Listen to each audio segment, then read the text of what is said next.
Hey, and welcome to the Headliner Podcast. My name's Nick, and I'm joined today by Oliver. We've got a really exciting show for you. We're going to talk about cool things that we're doing in the office and our brand new app. That's right. We're talking about the mobile app. Mm-hmm. Before we get into it, Nicholas, what kind of phone do you have? I see it over there. I actually can't tell the difference between Android and iPhones anymore. Yeah, neither can I. Mean, my old man wallet case doesn't help. Doesn't help. I think you have an Android. Yes. I have an iPhone. Okay. And so when we're talking about the app, we're talking about the same app, right? It's the same on both, so it doesn't matter which device we're on. It doesn't matter. They are completely identical, basically. All right.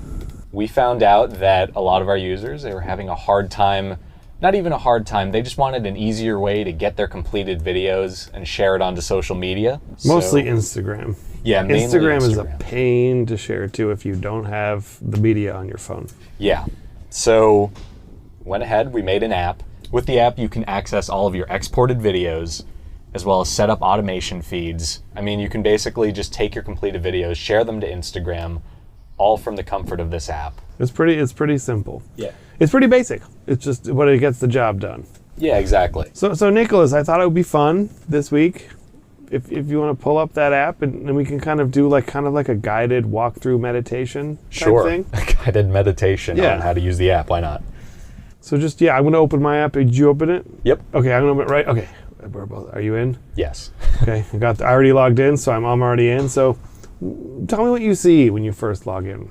So as soon as you log into the app, what you see over here is basically just a list of all your videos that have been exported. No, I know that. You're explaining it. Oh, okay. I'm literally saying, imagine we're not mic'd up right now. Okay. We're just chatting. I'm Two just guys in a showing you booth my at a phone. WeWork, and I'm like, hey, what's on your phone, man? All right. The first thing I see on the app is a clip from episode 217 of Off Camera with Sam Jones. What's that?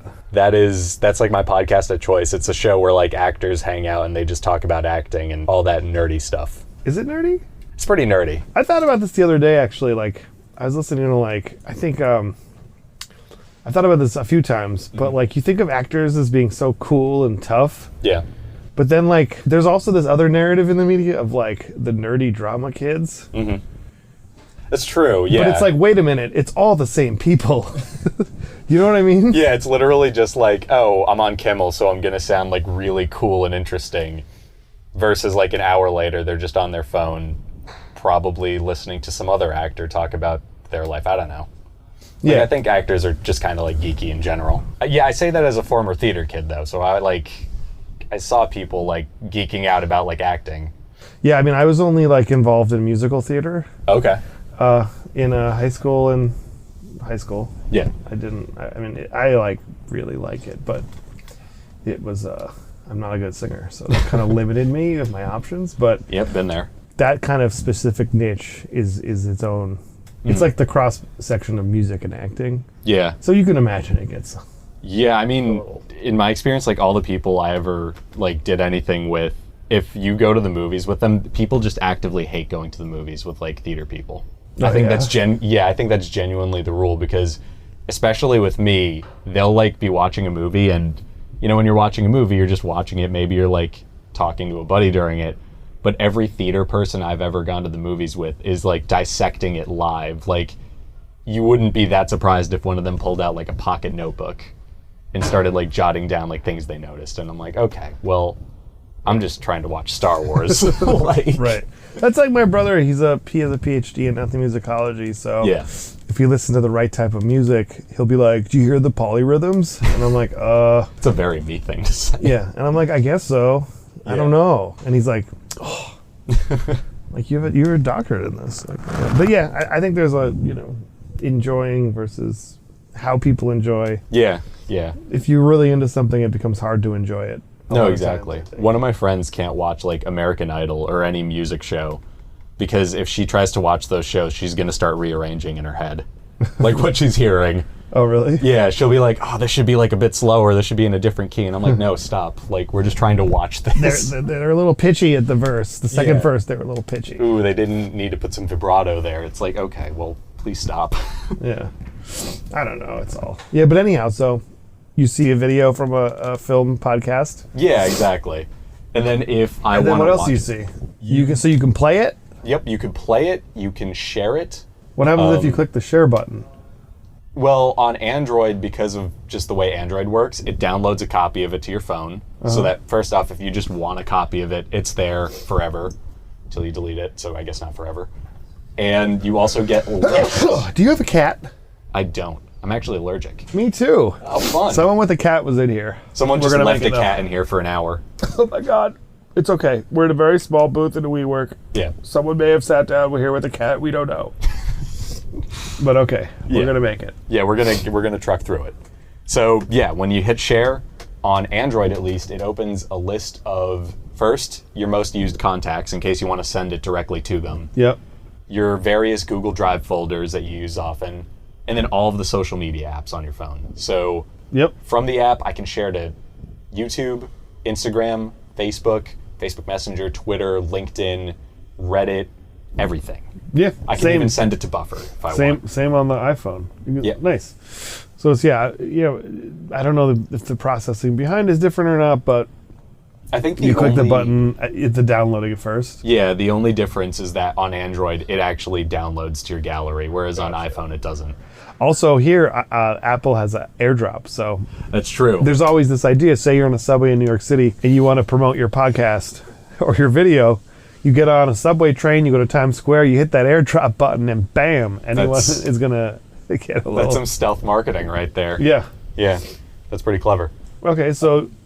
no, what were you going to say? Sorry. Oh, no, I was also going to say, you can share all your videos and stuff. There's another page, though, that shows just specifically your automated feed. So is that magic wand on top? Yep, so it's actually the center button on the top of the app. It'll show all the various feeds you have going. You'll be able to delete them if you want to. On top of that, I believe I was mistaken. I thought clicking on it opened your latest clip from it. But yeah, you'll be able to delete that could be coming. Yeah. And on top of that, if you want to create a new feed, you could do it from your phone. You just hit the plus button on it. Oh, on the bottom right over here. Mm-hmm. Okay. You can look up any old podcast. I don't know. First podcast that comes to your mind. 30 for 30? Okay. 30 for 30. You hit search. It'll pull up the podcast. And then you can tell it, hey, I want to receive a 60-second clip every day. Mm-hmm. Or I just want a clip for the latest episode one time only. I want a full episode for it. Whatever video you're looking for. And then you can pick your template and start getting videos for it. So just like on the desktop. Yeah, it's the same as the desktop, just on mobile. Okay, I get it. I mean, it's pretty simple. I think you get it. I get it. It's in the App Store under, you just search for Headliner Video, I believe. Yep, Headliner Video. It'll come up on the App Store. You'll see that Headliner H in our, blue and purple gradient. Get that Headliner H. That Headliner H, So what do you think? Do you think people are going to use this? Yeah, I think so. I've noticed, so I do support here. Obviously when people have questions or need help, they usually just email me or write into our support. Right. So we've actually noticed that a lot of people are using the app already, and people who have in the past had trouble sharing, especially from an iPhone, we've written back to them with the app and they're like, this is exactly what I need. I just literally open this app and my clip goes to Instagram now. Right. So it's kind of like the perfect solution. Once you finish making your videos on desktop, you open your phone. You don't have to worry about turning on AirDrop. You don't have to remember to Google Drive something to yourself or get an email. It's just the app. So it's easy. Yeah, super easy. On top of that, that's it. That's the app in a nutshell. So I have another question for you. Okay. What's the weirdest thing you use your phone for? Weirdest thing I use my... it's not that weird. It's just very on brand for me. Yeah. How's that for... I'm treading lightly here. Yeah. No, the weirdest thing I use my phone for is actually just video stuff. Yeah. So obviously I'm a huge film geek, but I don't want to carry around a DSLR everywhere I go. But I also don't want to sacrifice customizable video. So I have a different app called Filmic Pro, and what it does is it basically turns your cell phone camera into a DSLR. It gives you manual focus. It gives you all of these settings that nobody notices except for me.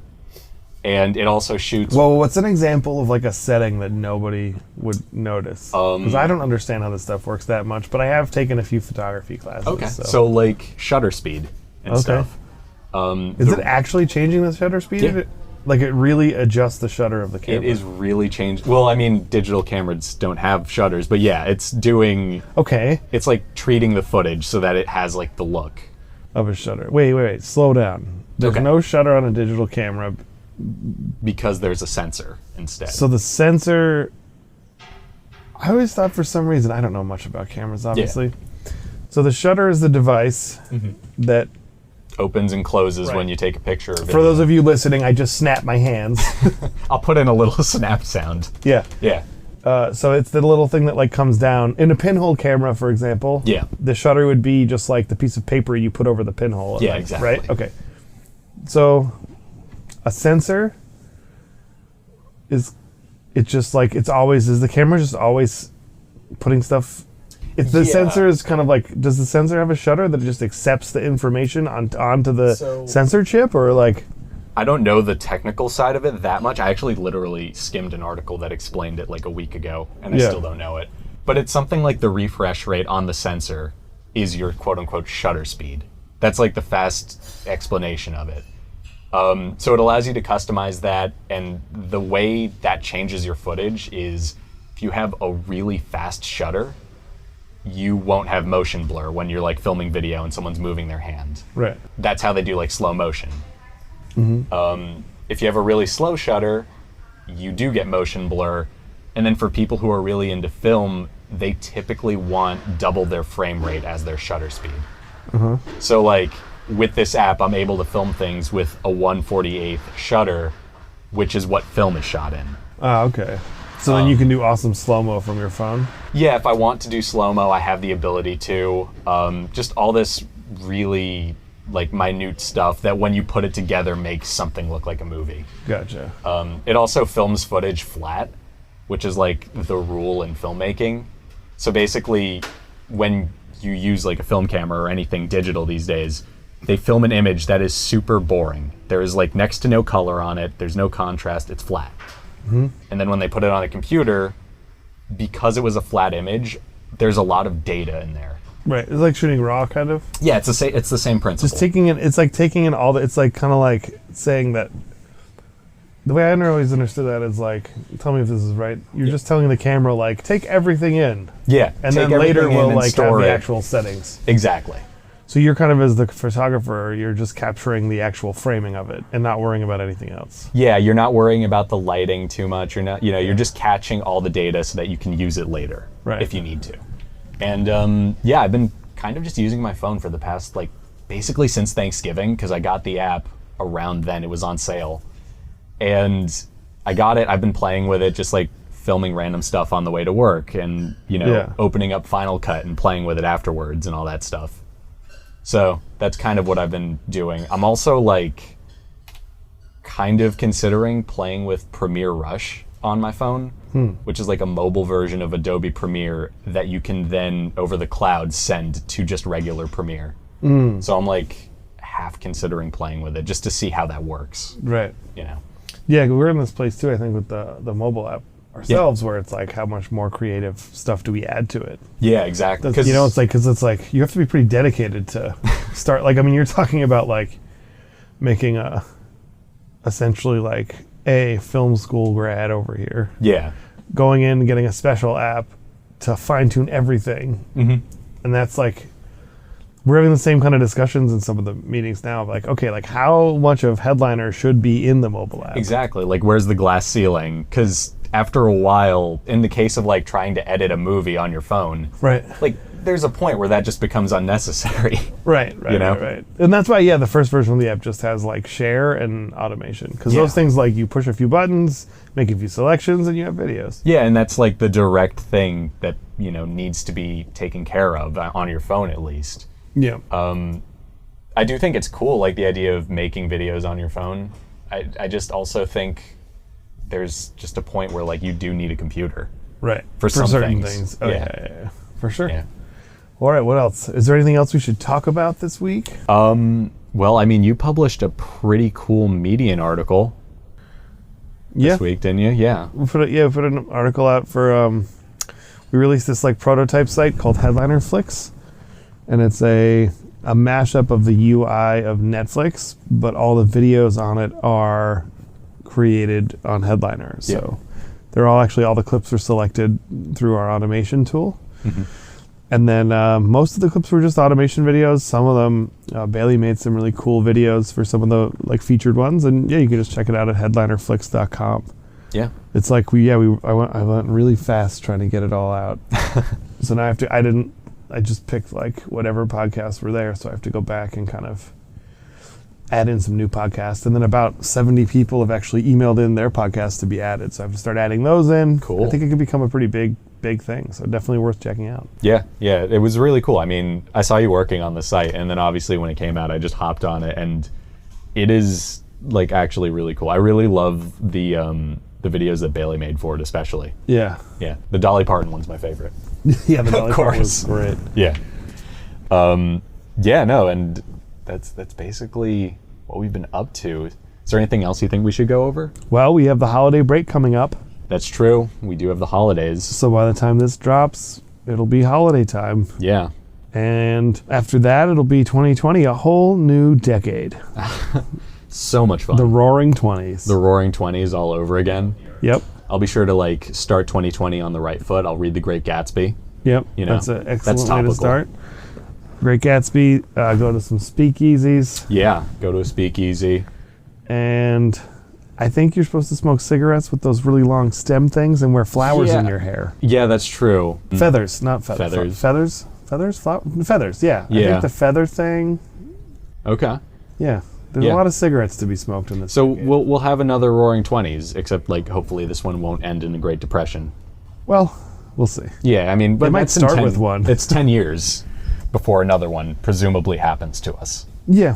So 9 years in a couple days. Yeah, 9 years in a couple days, right. Yeah. So. But yeah, awesome.